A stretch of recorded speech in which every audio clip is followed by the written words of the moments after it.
శిరసు సింహాసనం పొందిన చంద్రుని గౌరోజనం నిన్నే చేసింది వేళ కోళం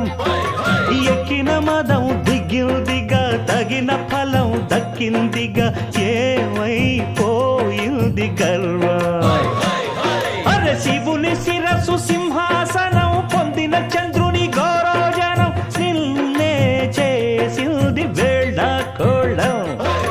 ఎక్కిన మదం దిగిల్దిగా తగిన ఫలం దక్కిల్దిగా ఏమైపోయింది గర్వం త్రిమూర్తులే నినుగని తలొంచరా నిరంతరం మహిమను కీర్తించరా నువ్వెళ్తనే అహం నువ్వే దండిల్చరా దండాలయ్యా ఉండ్రాళ్ళయ్యా